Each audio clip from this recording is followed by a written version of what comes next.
Hello my friends and welcome back to another video. Today I'm doing my October TBR and this is a big TBR, my friends. This is huge. This is like 17 books that I am trying to read in October. I'm actually participating in 2 readathons. I'm doing Stabathon and Halloweekend. So it's a busy month. So I'm gonna take you through my TBR and look, I'm not promising to read these specific books because when I tell you I had multiple options for every prompt that I am trying to do for these readathons, I'm not lying. I had multiple books for each prompt. So I am using those as backup in case these don't tickle my fancy when I get to the point of reading them, that I have a backup to read something else instead. Because I cannot promise that I will be filling these books when I want to read them. Just problems of being a mood reader, unfortunately. So I do have backups, but these are the ones that I have selected for each prompt and just, you know, for me in general that I want to read. So hopefully I actually read all these. I guess we'll see in my October wrap up, won't we? So the first 2 books that I'm putting on my TBR aren't for the readathons. These are just books that I bought for possibly the readathons, but also just because I wanted to get Halloween kind of feeling books and they didn't fit, or I didn't choose them for the prompts, so I'm just keeping them as like extras for my TBR. The first one is The October Society, Season 1 by Christopher Robertson. This is like a Are You Afraid of the Dark kind of situation. It says, collected here are the first 6 episodes of the spookiest show that never was, a series only found in the static between channels that can only be watched on broken TVs, in dusty attics, and damp basements. Tune in if you dare. So it sounds like a Are You Afraid of the Dark, nostalgic 90s kind of vibe, and I'm so here for that. I love Are You Afraid of the Dark so much. And so I just felt like this one was going to be really fun. I decided to keep it in my TBR even though I didn't pick it for any of the prompts. I almost did, but I decided to just keep it as an extra, and hopefully I'll get to it. If not, it'll probably just count for one of the prompts that I don't get to later on. And then the other book that I didn't end up using for a prompt, but I did want to keep in my TBR, was Halloween Season by Lucy A. Snyder. This is a short story collection, and I've heard a lot of mixed things about it. From the title and the picture, you would assume this is about Halloween, but apparently not all the stories are about Halloween. They're about like other holidays too. So I'm a little bit nervous. I don't know how I feel about it, but I still wanted to give it a chance. It's really short. It looks really cute. This is definitely a Bookstagram made me buy it, because I've seen so many people on Bookstagram reading this one, or posting it at least, that I just had to like bite the bullet and join in, and you know, I had to give in to the hype. I just had to. But I think it sounds fun still, and I hope that I still enjoy it even though it's not all centered around Halloween. Let's go over the books I picked for Halloweekend's prompts, because I feel like that has more to them than Stabathon, because Stabathon only has 5, and I am doing the 5 main prompts and the 5 bonus prompts for Halloweekend. So let's go over Halloweekend first. And the first prompt is Host Favorite. I've decided to go with Michelle's Favorite, which is A History of Wild Places by Shay Earnshaw. So this has actually been sitting on my shelves for a while, and it's actually one of my 22 books for 2022, so I felt like this was a good opportunity to finally read it. I'm gonna be honest, I have no idea what this book is about. I literally don't know. I've heard so many people talking about this book, but I still don't have a clear like picture of what this plot is. I've read the inside so many times and I still don't even remember it. So I think I'm gonna go into this one blind. I've heard it's kind of like a magical realism kind of vibe. I've heard it's very atmospheric and like mysterious and kind of that kind of thing. I don't know. That's what I've heard at least, but I know a lot of people love this book, so I am banking on that fact that it's a fan favorite that I will enjoy this one. But also I just felt like it was good to get one off of my, you know, 22 book list. So I thought this was a perfect pick and I hadn't read it yet, so I went with this one. For the Halloween word prompt, I had a few picks, but I didn't know which one to settle on. But then I ended up getting this book, and I decided to go with this one, and it is Long Live the Pumpkin Queen by Shay Earnshaw. And I just realized that I am reading 2 books by the same author. Because A History of Wild Places is also by Shay Earnshaw. What the heck? I didn't even mean to do that. That is so funny. That's so weird. I don't know. Whatever. Apparently it was just meant to be that I need to read this author for some reason. But I picked this one because pumpkin is in the title, obviously, and pumpkin is a Halloween word, so I went with this one. But this one is basically about Sally becoming the pumpkin queen after she gets with Jack, and she's kind of not used to the spotlight, and she's unsure if she likes it, and she doesn't know if she likes her queenly duties and like what she has to start doing now that she is the queen. But she and Zero end up stumbling upon a doorway that is called Dreamtown, and it sets off a chain of events. I don't know what kind, but I've heard good things about this one. I'm a big Nightmare Before Christmas fan. I love Sally so much, so I knew I had to get this one, and luckily for me, it just fit the prompt perfectly. The next prompt is favorite subgenre, and I bet a lot of you are going to be surprised that I am not picking a slasher.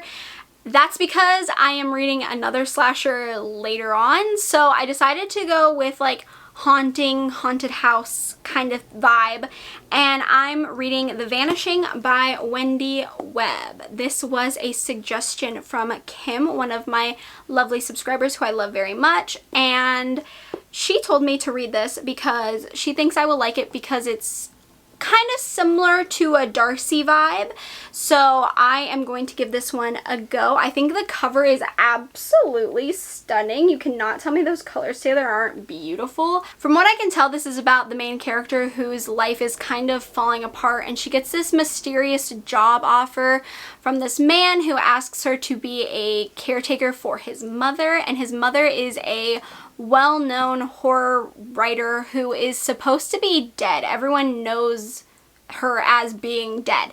And then the house that they are staying in is very creepy and weird things start happening. So I'm very interested in this. I think it sounds right up my alley. It sounds like something I'd really, really like. And yeah, I just think the cover is beautiful, and it's a perfect opportunity to read this one. And what's more Halloween and fall than a spooky haunted house? So I think this is going to be perfect. The next prompt is Halloween vibes, or a book set around Halloween, and I have decided to go with the classic Coraline by Neil Gaiman. I have never read Coraline. I know. Terrible. Bad fan.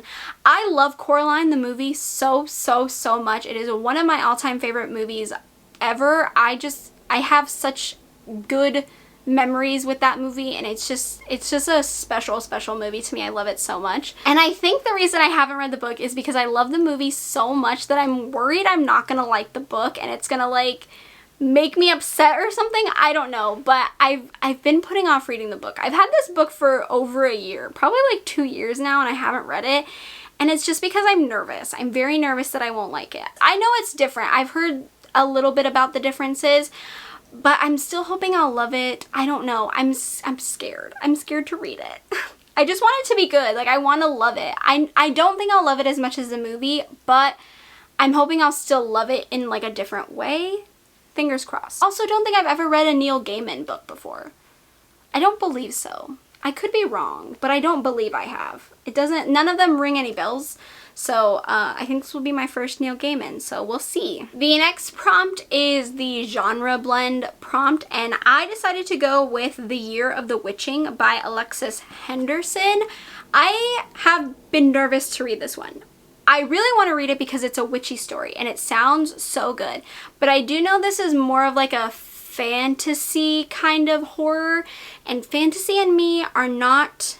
We're not BFFs, we're not friends, we don't get along very well. So I'm nervous that I might hate this, but I also think I could really love it. So I'm hopeful. This is about the main character, Emmanuel, who is living in this puritanical society, and Her family is disgraced because her mother had an affair with someone that wasn't the same race as her. And so obviously the family is now outcasted. Emmanuel is given this diary that belonged to her mother, and she starts learning things about what's really going on in this town that she lives in. She begins to learn that the things that she thought she knew aren't the real truth. It just sounds really like intense, and it sounds really good. I'm just hoping that the fantasy elements aren't too much for me. I'm hoping that the blend of horror and fantasy will work in my favor. Fingers crossed. I've heard really good things about this one, so I have high hopes. The next prompt, this is the start of the bonus prompts, and that one is a novella, and I picked The Trick-or-Treater and Other Stories by Brianna Morgan. This is also one that I've had on my shelves forever. I've read Unboxed by Brianna Morgan, and I really loved it. So I have really, high hopes for this one. I think the cover is beautiful. It's very short, so it'll be a very fast read. It's a short story collection, which I really enjoy. I like short story collections, and I really like them around the fall and Halloween time especially. So I feel like this is going to be a really good pick, and I'm excited to finally get to it. I feel like it's been sitting on my shelves for forever, so it'll be good to finally knock it off my TBR. The next bonus prompt is an author you love, and I decided to go with Gallows Hill by Darcy Coates. I have waited to read this one. I am holding off. I'm so proud of myself. I've had this book for a few weeks now, and I haven't even read it. So honestly, my self-control is immaculate. Who am I? But yes, I wanted to save Darcy for October. I wanted to save this one for the prompt.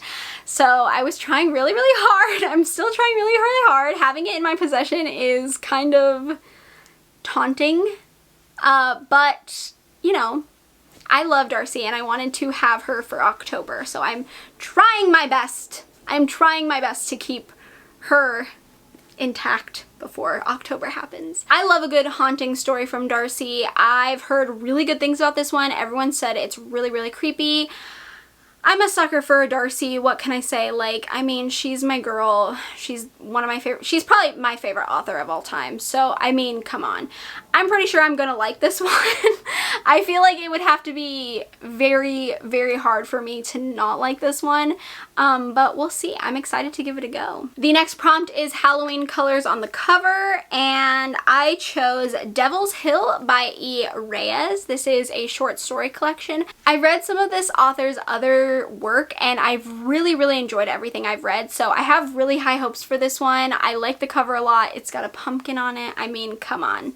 What else could it be screaming other than fall and Halloween? I have no idea what these stories are about. It says it has 15 terrifying Halloween stories that will keep you thinking long after the tales have been read, which excites me. I love a short story collection, and I think this will be very good. I've liked this author's work before, so I have really high hopes for this one. This next bonus prompt is a new to you author, and I decided to go with Empire of Wild by Sherry DeMaline. I think that's how you say this author's name. I'm not quite sure, but I have had this on my shelves for a while now, and I haven't read it. This is like a werewolf story, I believe. It sounds very good. I'm not a big fan of werewolf stories, but I think this one sounds like fun, and it kind of just feels, I don't know, it feels like dark and eerie, like I want a book to feel during the fall time. I don't know. Does that make sense? Maybe. This book is about a woman whose husband goes missing and she can't find him, and then one day she stumbles across this reverend who is preaching, and this reverend has a different name but looks identical to her husband, but he's very odd, and there's something like not right about this reverend and his preaching. So yeah, I think this one sounds really good. I think it has really good potential to be an excellent 5-star read. I'm very excited for it. I think the cover is absolutely beautiful. I love it. Very spooky. So I'm really excited to read this one. I think it'll be really good. And the last prompt for Halloweekend is a cover you love, and I decided to go with These Fleeting Shadows by Kate Alice Marshall. I absolutely love this cover. It looks like the Bubble Yum cotton candy bubblegum. I've said that before. I don't know why I think that, but it reminds me of that bubblegum for some reason, and I just really, really, really love this cover. It is so beautiful.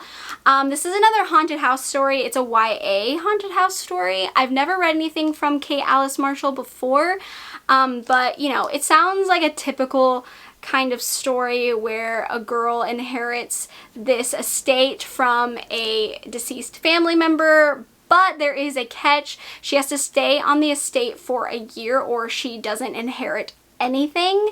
And of course the estate is like haunted and spooky and eerie and things are weird and there's secrets and family secrets and all that good stuff that I really, really love in a haunted house story. So I think it sounds really good. I think it could be a 5-star read as well, but I really love this cover, so that's why I picked this one. Next up are my picks for the Stabathon Readathon, and the first prompt is Ghostface, which is a villain POV, and I decided to go with The Nothing Man by Catherine Ryan Howard. This was suggested to me a really long time ago because I was looking for a book that was from the perspective of like the killer, or like you know, like a stalker, a serial killer kind of thing, and someone recommended me this. I don't remember who, and it was a long time ago, but I've been waiting to read this one, and honestly this just kind of came at the perfect time that this prompt happened, so I finally get to read this one. This is about Eve, who was the sole survivor at the age of 12. Her entire family was attacked by the Nothing Man, and she is trying to find answers. And the main character, who is a security guard, he is reading Eve's memoir about the Nothing Man, and he's reading it because he is the Nothing Man. He wants to know what she knows, and he finds out that she is, you know, she's catching on to who the Nothing Man might be, and he needs to find her before she finds him. I think this sounds so good, and it fits the prompt perfectly, so I am so excited for this one. I really hope I enjoy this one. I did try to read 56 Days by this author, and I hated it. I DNF'd it, so I am hoping this one's better. The next prompt is Gale and Dewey, which is a romance subplot, and I decided to go with Homicide and Hala Hollow by Mia P. Manansala. This is the second book. The first book is Arsenic and Adobo, which I absolutely loved. I loved it. This is a cozy mystery, and it's so good. It's so good. The author uses Filipino food, and just like the way she talks about it is so amazing, and it makes me want to eat everything. This is about a head judge of a pageant that is murdered, and the main character and her cousin, who's also her rival, have to team up to solve the murder. But there's also a romance, like, love angle. It's not really a triangle, but you know, there's like a love thing happening in the background that started from the first book that is continuing into the second book, so I am including it in this one because I think it sounds perfect, and I think it matches the prompt, and I've been wanting to read this book for a while. I've had it on my shelves for a bit now, and I haven't been able to pick it up, and I just loved Arsenic and Adobo so much that I am so excited to read this one. The next prompt is Sydney Prescott, so final girl trope or a slasher, and I have decided to go with Clown in a Cornfield 2, Friendo Lives by Adam Caesar. So I actually really enjoyed Clown in a Cornfield. I read it, oh my god, I read it forever ago. It feels like forever ago. I read it so long ago, like when it first came out, and I really enjoyed it. I thought it was a lot of fun. It was a bloody, fun YA slasher,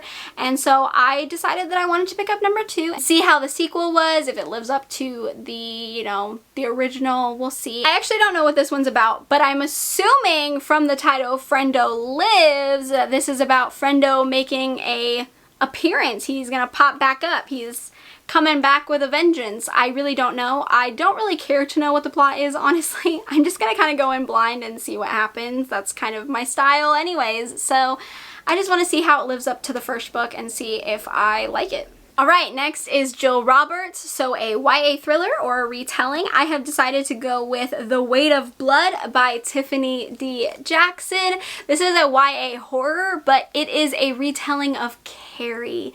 And Carrie is one of my favorite Stephen King movies of all time. The book was fine, it wasn't like my favorite or anything, but I love that movie so much. I've seen it so many times. I absolutely love Carrie, and you know I love Tiffany D. Jackson. Tiffany D. Jackson is one of my favorite authors of all time now. I'm obsessed with her. I think she writes just magnificently. I love everything she writes. I've only read 2 books, but I confidently can say she's one of my favorite authors.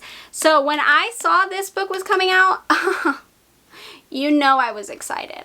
And to have it be a Carrie retelling by Tiffany D. Jackson, I just know it's gonna be good. I just know it's gonna be good. Like, this is an easy 5 stars. Like, if I was making a 5-star prediction, this would go on it, and I bet you I'm gonna be right. The last Stabathon prompt and the last book in my October TBR is for Tara Carpenter, which is female relationships, and I decided to go with Practical Magic by Alice Hoffman. I have seen the movie so many times, and I mean so many times. My mother loves this movie. She has seen it. She probably could quote it word for word. She's seen it so many times. So I grew up watching this so much. Like, I've seen this movie so many times. It's so funny how many times I've seen this movie. It only makes sense that I should have to read the book to see if they are similar. I've heard they are not very similar. I've heard they're not very similar at all. And I'm kind of nervous that I might hate this book because I've seen the movie so much. But I also feel like I could really like it. I love witchy, like, feel-good books, and I feel like this is gonna be just like that feel-good, cozy, witchy story. I hope it's like Cackle. I hope it gives me that same feeling, like that warm, fuzzy feeling that Cackle gave me. I feel like this one might do that. So I'm excited to read this. Obviously, it's about female relationships because it's about the 2 sisters, their aunts, and, you know, them as a family. So I am very excited for this one. I hope I love it. I've heard mixed things, but I feel like I could really love this one. And that, my friends, is the end of my October TBR. That is a long TBR, probably the longest TBR I've ever done in my entire life. I will be absolutely impressed if I read every single one of these books. I will be even more impressed if I don't change any of them, because I can guarantee you that I might change these, because I cannot commit to a TBR. But I will be so impressed if I read every single one of these books without changing a single one. Can I do it? Your guess is as good as mine, because I cannot guarantee that. We'll see. Who knows? It's me we're talking about. I don't know. It's, you know, I don't know what I'm gonna do. It's me. I'm filming this in September. Who knows what I'm gonna do in October? I have no idea. I have no idea what I'm gonna do tomorrow. I can't guarantee anything. So we'll see, hopefully. But yeah, let me know what's on your October TBR. Have you been planning for any readathons? You have your TBR all set? Are you just gonna kind of wing it? Honestly, that's probably smart if you do wing it, because I feel like that's probably what I should have done. But I did want to make a set TBR because, you know, I'm trying to be proactive and trying to make my life easier in October, even though I don't feel like this is gonna make my life easier. I really don't. Let me know what's on your TBR. Let me know what readathons you're participating in, what you're most excited to read in October. And with that being said, I hope you enjoyed this video. If you did, please give me a thumbs up. It lets me know that you like TBR videos and that you want me to do them in the future. Feel free to subscribe to my channel if you haven't already. We can talk about horror books, thrilling books, romance books, manga, all kinds of stuff. And I hope you are having a great day, night, morning, afternoon, wherever you are. And I will see you in my next video. Bye!